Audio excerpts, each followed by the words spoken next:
Hello everyone, it's us again, the two of us, and it's Tuesday tutorial time. And when we are recording this, it's actually Midsummer Day, and it's about 15 degrees and pouring with rain, so welcome to British summer. This week's song, we've chosen a song that some of you may not remember. It was a hit in 1972. It got to number 3 in the US Billboard charts and number 4 in the UK charts. And it's a song called Oh Babe, What Would You Say? And it was written by a lady who goes by the name of Eileen Sylvia Smith. And she was married to a record producer named Norman Smith, who had the nickname Hurricane.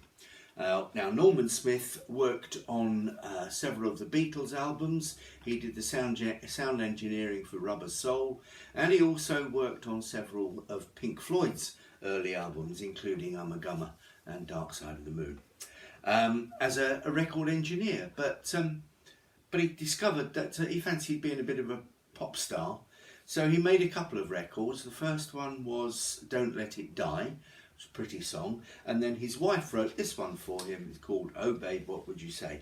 So the recording was in the key of C. You can also catch a version on YouTube of Hurricane Smith performing it live in the States, I think on the Ed Sullivan Show, in the key of B flat, but we're going to be doing it in the key of G for all sorts of reasons.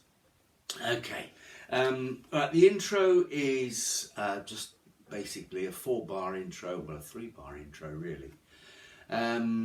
So it starts on a G, and then it goes to a G augmented. Now, we've looked at this before, and the way that I find works for me is to move my ring finger from the 2nd to the 3rd string on the 3rd fret, and to drop my little finger into the 2nd string 3rd fret, which has just been vacated. Pam does it a different way. I just flatten my finger. She just flattens her ring finger.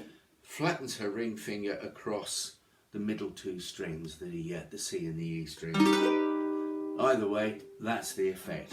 So we've got a G augmented, and then an A minor 7th.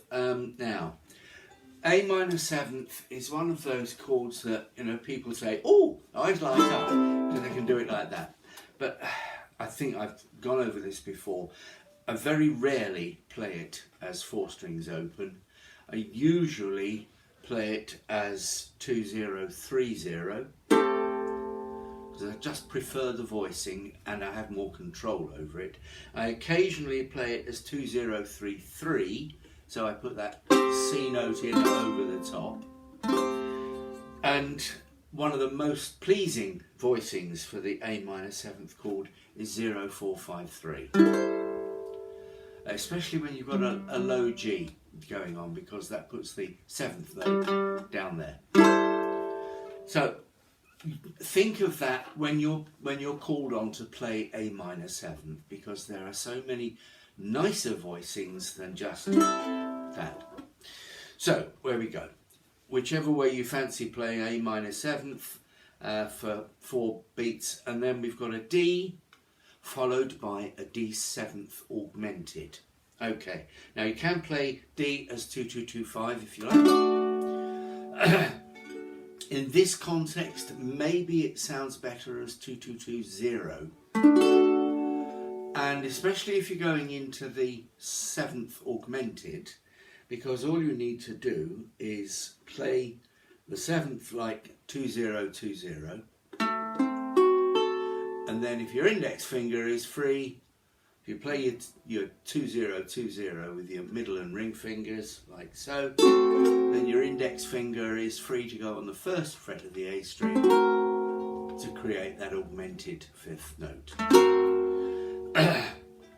So that's the way it fits together.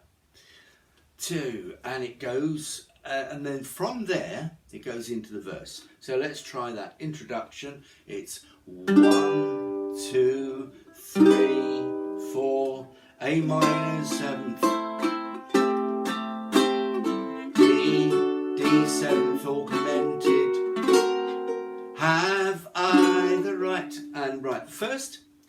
first chord is really a G, but because of the way the melody is working, it works more appropriately, but it's nicer if you play a G major 7th, which is a 3-string bar across the first 3 strings at the 2nd fret. And the reason that works better here is because the melody note starts on the 2nd fret of the E string and F sharp. But if you've got that middle finger handy,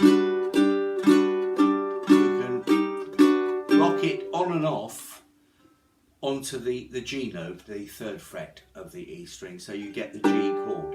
So we're getting have I a hope, dee dee dee dee dee dee dee, and then we go to a G augmented, a G diminished is the chord at the end of there, and on the first line of the verse, playing it as 1 0 1 0 is perfectly fine. Sorry, 0 1 0 1. I always get that.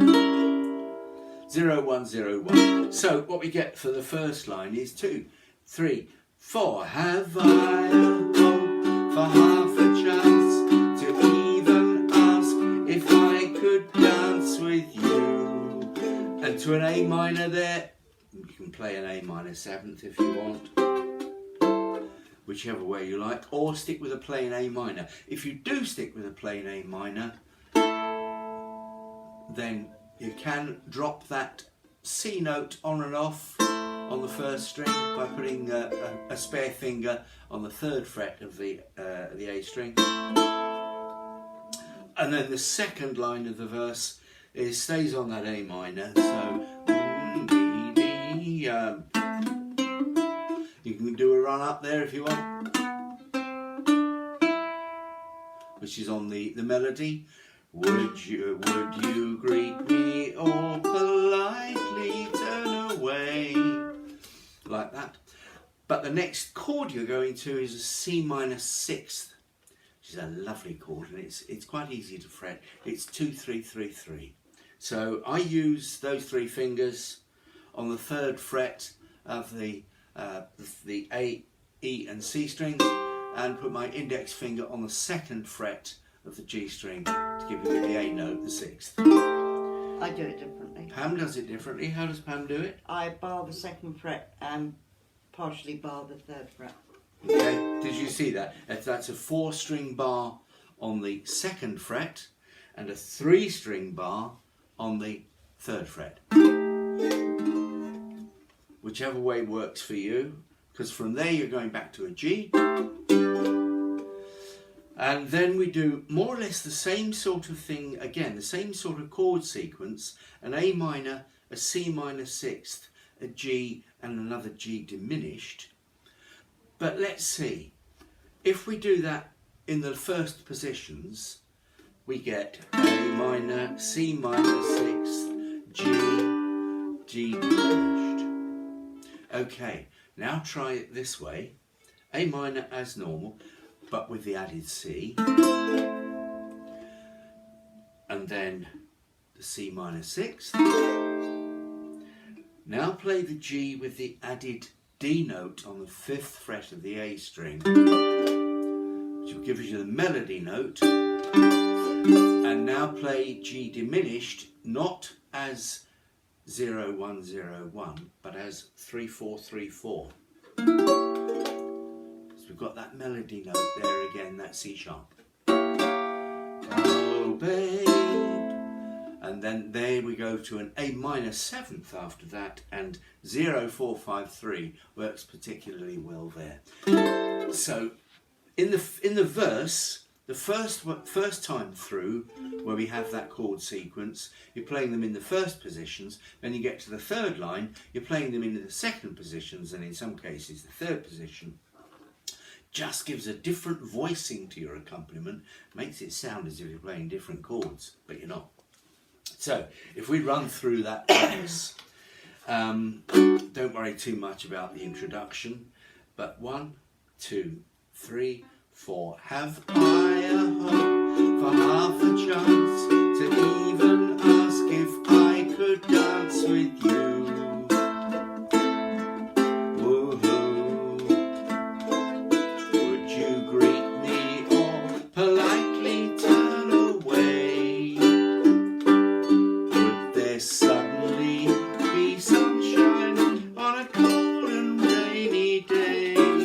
Oh babe, what would you say? Finish on a D and then a D7 augmented to go into the second verse. You see the difference those two different voicings of common chords makes to what you're doing in the accompaniment.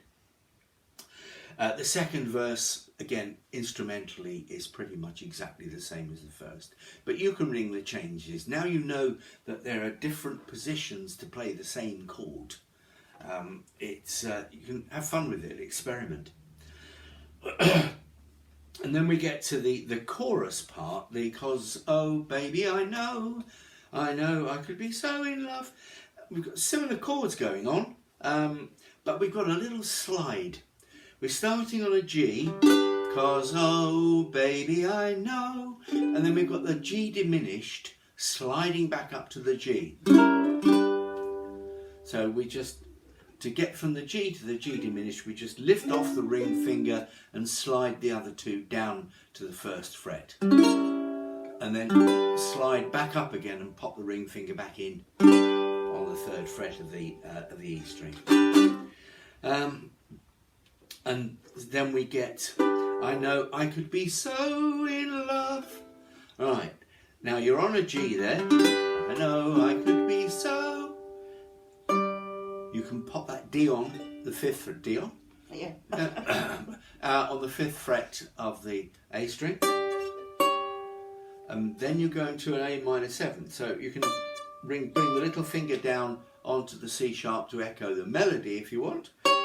And then A minor 7th. 0, 4, 5, 3. It works very well at that point.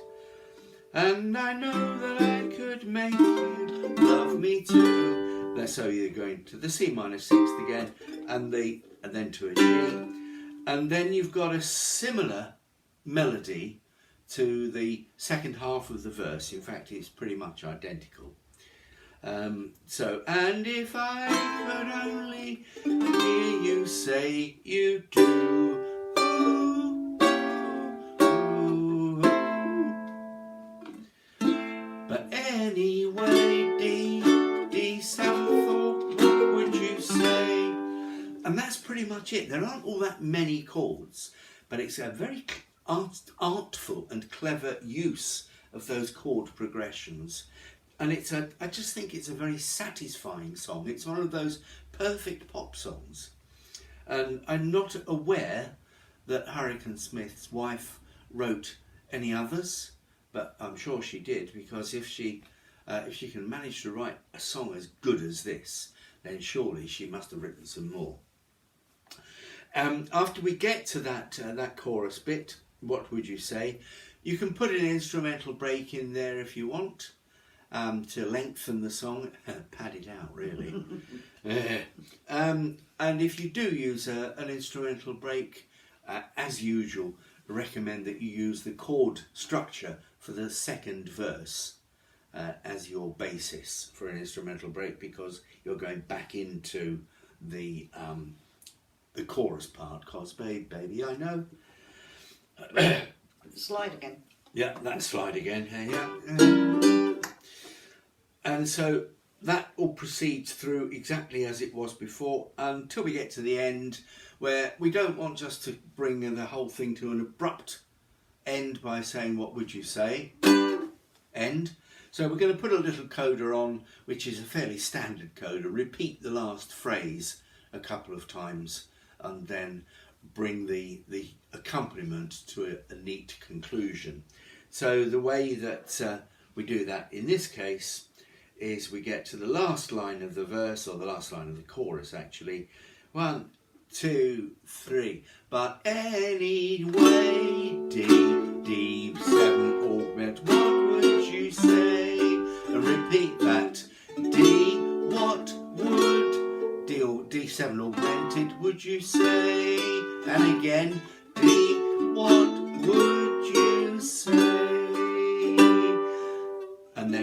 you finish on a G and get a C minor 6. Finish on a G and then just round it off nicely with a nice high G6, which is all 4 strings barred at the 7th fret, G6.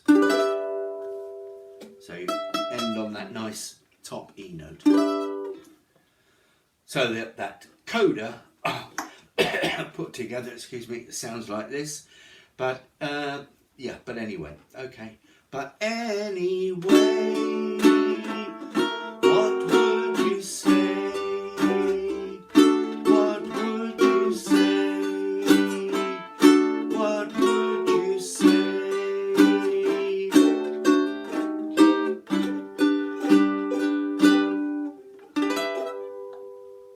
And it's a nice neat ending. Okay, there's no more to say about that unless you've got any queries. If you want the song sheet, you have but to ask, as usual. We'll be putting out a play-along version of this, complete with Graham on the bass, later on over the weekend. And although we should have ended lockdown today, we obviously haven't, so we're going to keep going for another 2, maybe 3 weeks, maybe 4, who knows. There are lots of songs out there that we can work on still to come. And we're going to be doing our comic song again on our Friday Foolishness. But that's it from us this time, isn't it? Yep, that's it. Okay, so I hope you enjoy that song. I think it's such a pretty song, and it's nice to play too. So that's it. You know what to do until we meet again. Stay safe, be kind to yourselves, look after each other. And it's goodbye from Pam. Bye. And goodbye from me. Bye-bye for now.